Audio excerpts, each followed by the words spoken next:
Leah? Yes, hi. Mary, nice to meet you. Nice to meet you too, Mary.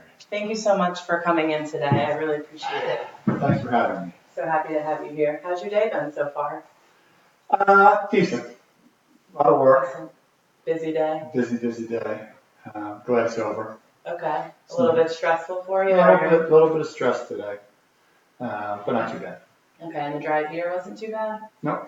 Okay. Drive here was easy. Well, that's good. Easiest part of my Take day. that. Yeah, an easy end to the day. That's good.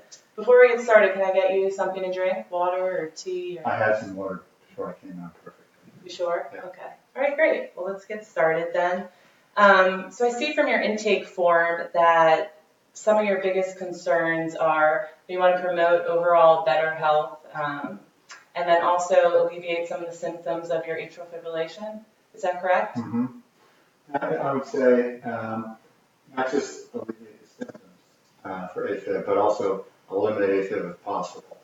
That's been my goal. I probably learned about AFib, that I had AFib. I didn't even know I had AFib until about 10 years ago I learned. I probably had it 15 years before that, just didn't even know I had it. So that was sort of my biggest, one of my biggest reasons for coming here. And then on top of that, I've had skin cancer in a couple places, and I'd like to improve that situation. Okay. That's good to know. I'll add that in.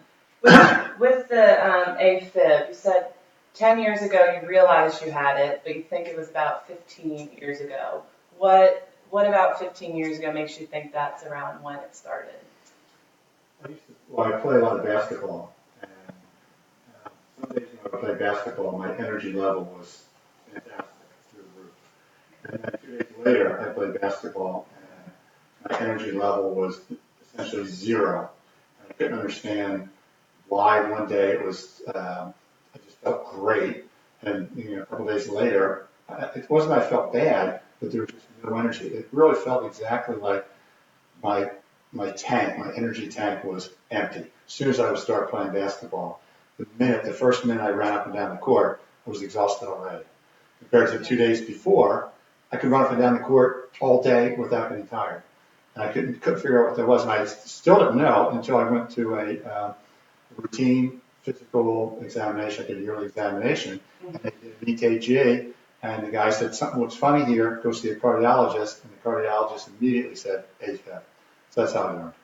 Okay, and when you going back to those 2 times at basketball, were there anything different in those days that you started to notice trends between when you would feel that your tank was full versus empty? It's a good question because I kept experimenting. I thought for a while it was something I ate or didn't eat, or the sleep the night before, and so I experimented with eating before and apples and sleep patterns and when I played and all that kind of stuff, and nothing made a difference. So what I've learned since then, AFib's different for different people.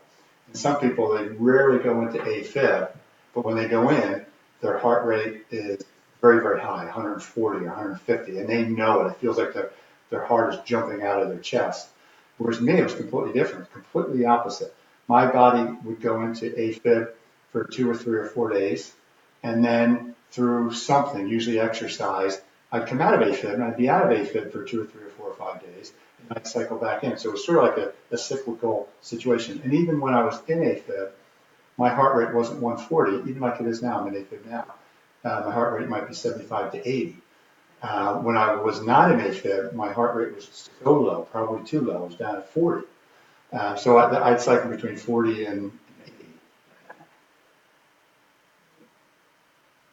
So that's all good information. Thank you.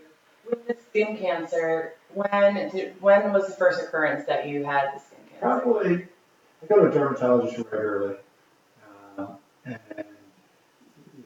probably for the last 6, 7 years, I would go and find a rough spot, either freeze it, or there's a cream that you can put on called Effudex, so you can put a little Effudex on there. So we had me doing some different things like that. But there was a spot on my nose, tip of my nose, there's a spot on my shoulder, and there's collarbone, I guess, and there's a spot on my shoulder. So those he did a biopsy on, and all were basal cell cancer. So for those, he actually cut those out. And then he found a spot on my ear, and he did some surgery there, and that became a little problematic. So, the short story, I used to be outside a lot, lifeguarding and those sorts of things. I was out in the sun a lot. And so I definitely have skin damage from the sun, for sure. So, but in doing a lot of reading on that, I think taking a more natural approach to getting rid of the actual surface damage, plus improving my gut, improving all this through my nutrition. So my gut, which is 80% of the immune system, if I can get this fantastic, I think I can control cancer. So my goal right now is overall health, but making sure my gut and my immune system is as perfect as I can get it. Right. Okay. We've obviously done some research on that. That's wonderful. And what about your day-to-day now with the avoidance of the sun, or how do you control your limits in terms of sun exposure? Limit my exposure during the peak hours. I like to get some sun, but I don't get it on my head anymore. That's where all the damage is in this area right here. So the shirts and a big firm hat, I pretty much keep it off most of the face. If I'm going to be out in the sun in the middle of the day when it's really strong, I'll put sunscreen on. I'll try to put less sunscreen on.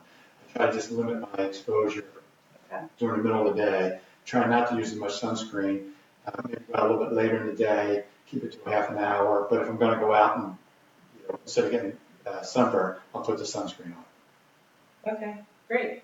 Well, that's all wonderful information, a lot of stuff to get us started, so thank you. So I wanted to kind of explain to you a little bit of background on what it is we do here and kind of my approach to nutrition and to dealing with clients.